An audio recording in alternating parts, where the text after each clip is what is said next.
The non-cash items, such as $22 million of depreciation and $36 million of deferred taxes and $44 million of after-tax cash proceeds from our company stock option program, that gave us an inflow of $179 million. So even after we spent $64 million on new plant, equipment, and service inventory, we had an increase in working capital for the year of $115 million. And to put that into further perspective, since Apple Computer went public in December 1980, we've grown the business from $120 million to almost $1 billion in sales revenue and have significantly increased our cash position without any additional financing.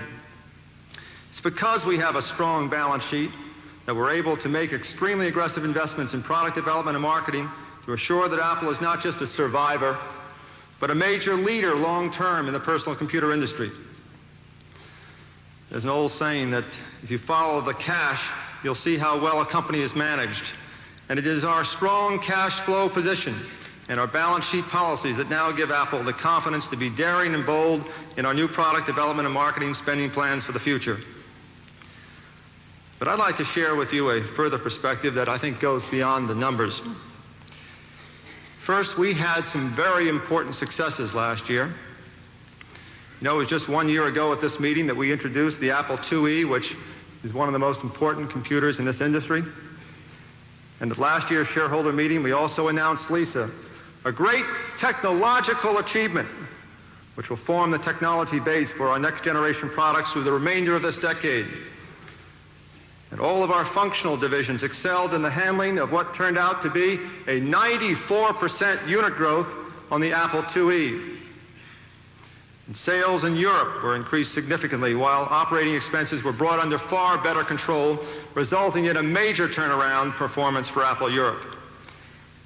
And after the successful passage of the so-called Apple Bill in the state of California, we gave over 8,000 Apple IIes to every public school in the state with a fair market value of greater than $16 million. I think this is an important statement.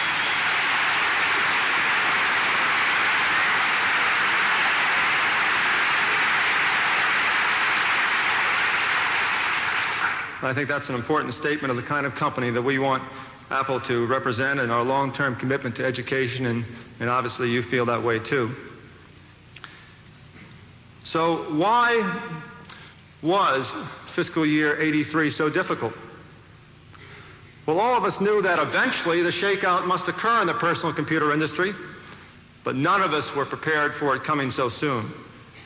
And as a result of the shakeout, which began the summer of 83, other competitors' failures drove a very nervous market to the safe harbor of the computer industry's giant IBM and the IBM lookalike products.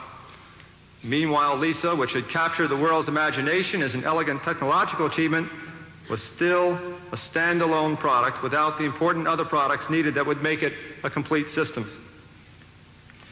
But we've taken some important strategic actions, and I can tell you that they are working.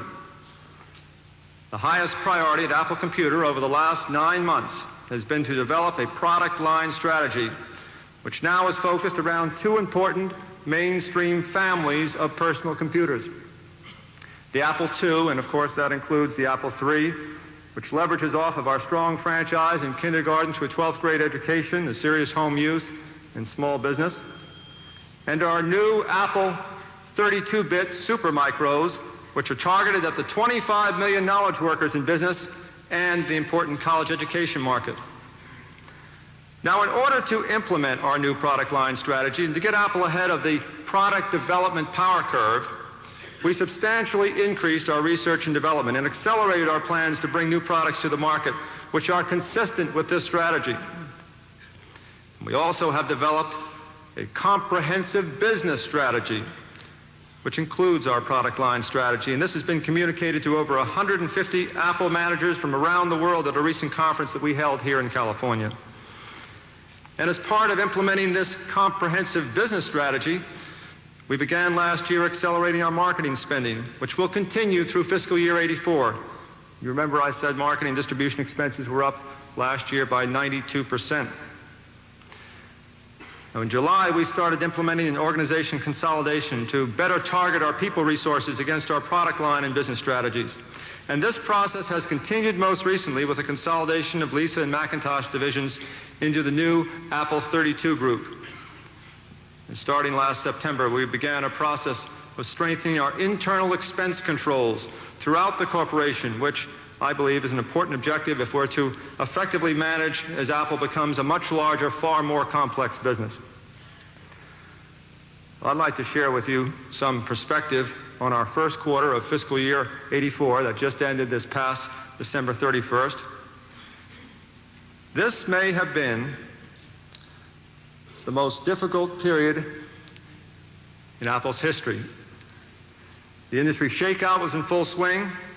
The market anticipation of PC Junior, especially in October, resulted in a major softening of Apple IIe sales. And with several new products planned by us for early 1984 introduction, we were still faced with the need for increased research and development. And as other companies began crowding the personal computer industry with lower price and higher performance benefits, it became clear that we needed a new price performance value for the Apple IIe. So here was our Apple II Christmas sales plans. First, we wanted to very clearly demonstrate our strong commitment to the Apple II throughout this decade. So we began announcing some major new accessory products such as ProDOS, Profile, Apple II Mouse and Mouse Paint, and some really great new software like AppleWorks. Then we took a major drop in price on the Apple IIe system to our dealers. But rather than suggest a new list price, we let the price float in the marketplace. And I can tell you that the street price is hot. And to get our dealers behind this effort, we substantially increased our consumer advertising. It's television, radio, newspaper, and our dealer support programs. And finally, as it became known of possible shortfall in available product from our competitors, we expanded our inventory on the Apple IIe. The result for December was that we had a record month shipping in excess of 110,000 units.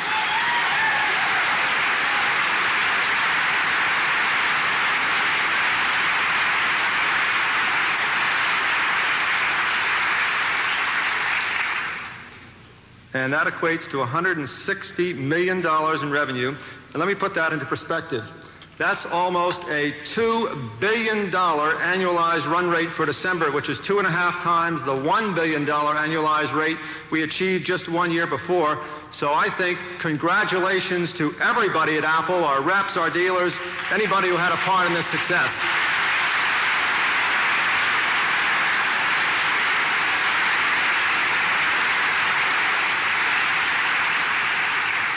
It's nice to be on top again.